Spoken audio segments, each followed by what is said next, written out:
रहा है और ग्रामीण स्तर पर मजदूरों को बनेगा डाटाबेस। और बिहार जिसके लिए बदनाम है, प्रश्न पत्र लीक हो गया। नमस्कार दोस्तों, मैं अभय कुमार, आप देख रहे हैं ठोक तंत्र। ठोक तंत्र के इस अंक में जहां हम खबरों लेते हैं अखबारों के बीच से और एक नए अंदाज में खबरों को करते हैं पेश। अखबारों में क्या छपा है, क्या छुपाया गया है, क्या है इसकी इनसाइड स्टोरी, इन सारी बातों पर हम चर्चा करते हैं और अखबारी खबरों का मकसद और मजमून को डिकोड करते हैं। तो दोस्तों, मेरे हाथों में है पटना से निकलने वाली अखबारें और हम चर्चा करते हैं आज की अखबारों में क्या छपा है, इसकी इनसाइड स्टोरी क्या है। तो हम नजर डालते हैं आज की अखबारों पे। उससे पहले आपको बता दें, आज वीकेंड है, सप्ताह का अंतिम दिन। आप सबके लिए शुभ हो शनिवार। और इस हमसे जुड़े रहने के लिए चैनल को सब्सक्राइब कर लीजिए, कमेंट कीजिए, लाइक कीजिए। तो हम आज की खबरों पर नजर डालते हैं। तो बिहार की विकास दर देश से दुगनी, विकास दर 10.5%, राज्य के लोगों की सालाना आय 2787 रुपया बढ़ चुके हैं। कहते हैं तुम्हारी फाइलों में गांव का मौसम बड़ा गुलाबी है। ये सारे दावे झूठे हैं, ये आंकड़े किताबी है।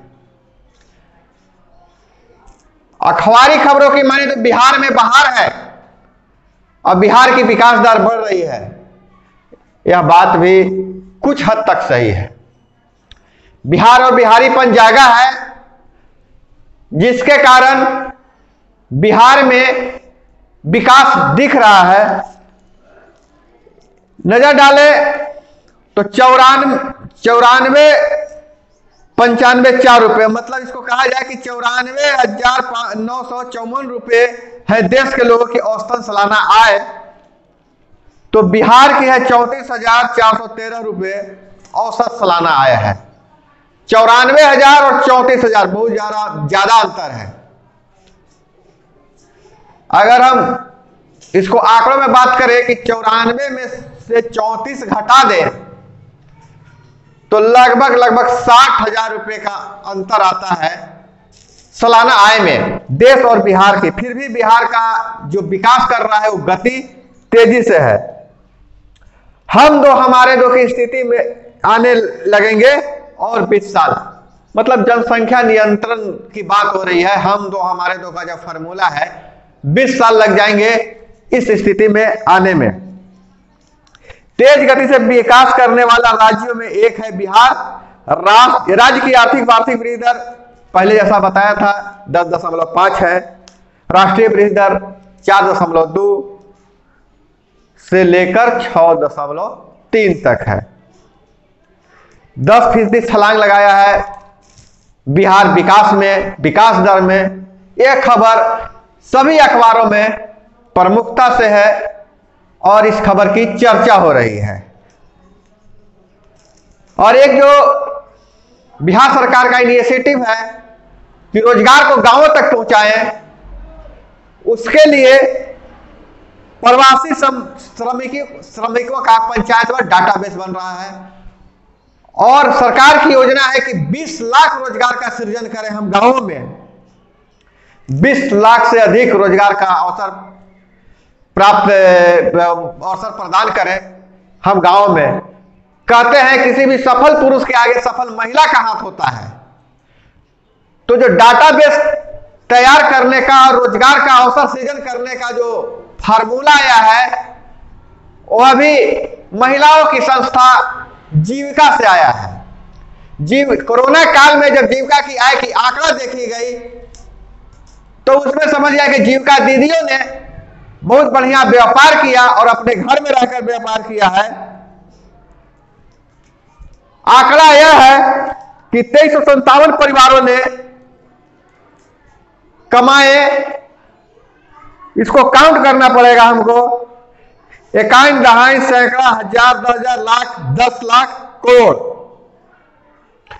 1,19,96,166 रुपए की कमाई जीविका दीदियों ने की, सिर्फ मास्क बनाकर।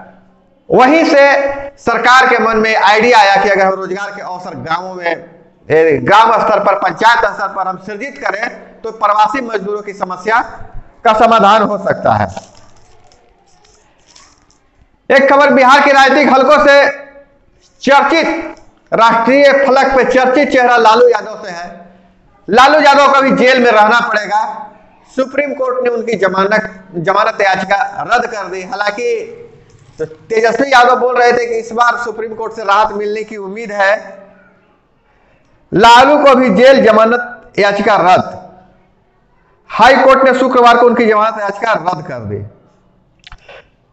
फिर हाई कोर्ट में ही याचिका दायर करेंगे। उनके वकील प्रभात कुमार ने कहा कि 1997 में लालू के 1 महीने में जेल में रहने का आधार कोर्ट ने नहीं माना, इसलिए आधी सजा पूरी नहीं हुई।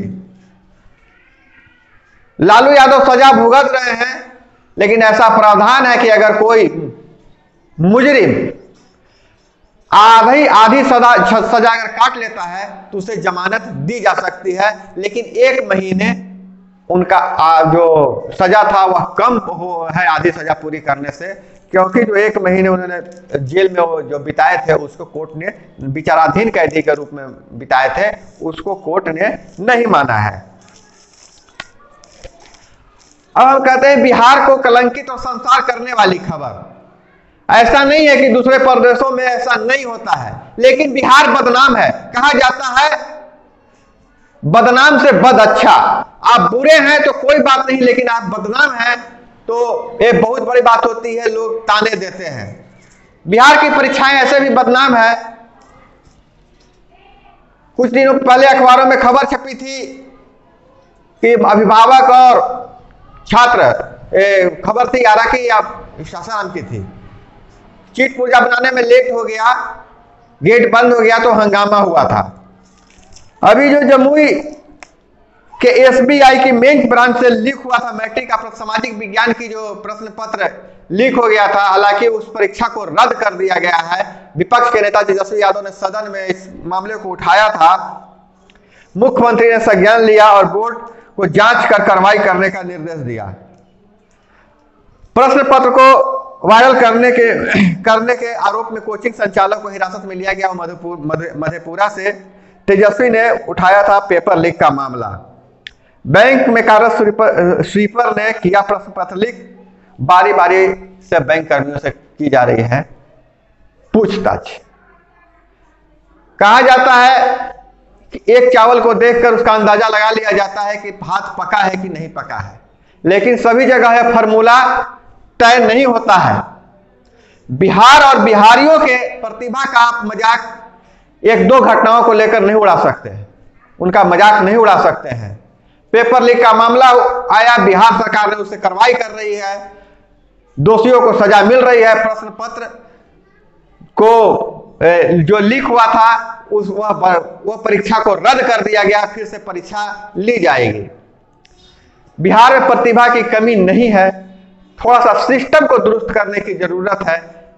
यही बिहारी बैंकिंग का, रेलवे का, आईएएस, यूपीएस, बीपीएससी का परीक्षा देते हैं तो वहां तो प्रश्न पत्र लीक नहीं होता है और वहां की कड़ाई से परीक्षा अपने प्रतिभा के बल पे बिहारी झंडा गाड़ते हैं। तो गलतफहमी में नहीं रहे, बिहारी अपनी प्रतिभा दिखाएंगे। एक प्रश्न पत्र रद्द होने से कुछ नहीं होता है। विद्यार्थियों से आग्रह है कि वो अपनी मेहनत जारी रखें और उसका जवाब अपनी प्रतिभा से दें। एक मोटिवेशनल खबर प्रधानमंत्री का हम लेना चाहेंगे और वो खबर प्रधानमंत्री ने एक बहुत बड़ी बात कही है कि अगर आप में निर्णय लेने की क्षमता नहीं है तो आप युवा नहीं है। जी हाँ, प्रधानमंत्री रविंद्रनाथ टैगोर विश्वविद्यालय में संबोधित कर रहे थे, विश्व भारती विश्वविद्यालय जिसका गुरुदेव ने स्थापना किया था। फैसले लेने की हिम्मत नहीं है तो समझ लीजिए आप युवा नहीं रहे। आपके जब फैसले में मजबूती नहीं हो, हिम्मत नहीं हो, तो आप युवा नहीं है। फैसले लेने में हिम्मत दिखाना चाहिए। प्रधानमंत्री का मोटिवेशनल स्पीच वहां चला। सत्ता में रहते हुए संयम रखना जरूरी, संवेदनशील बनना पड़ता है। प्रधानमंत्री ने अपनी बात रखी कि जब व्यक्ति सत्ता में रहता है, पावर में रहता है, तो संयम रखना चाहिए और हर मुद्दे पर संवेदनशील होना चाहिए। शायद उनका इशारा किसान आंदोलन और 26 जनवरी की घटना पर उनका इशारा रहा होगा। उन्होंने संयम बरता और संयम के साथ साथ संवेदनशीलता का परिचय दिया। तो यह वीकेंड में प्रधानमंत्री की यह बात को आप गांठ बांध लीजिए। तो दोस्तों, आपसे विदा लेने का आप समय हो गया है, हम आपसे विदा लेते हैं। इसी तरह हमसे जुड़े रहने के लिए चैनल को सब्सक्राइब कर लें। जय हिंद, वंदे मातरम।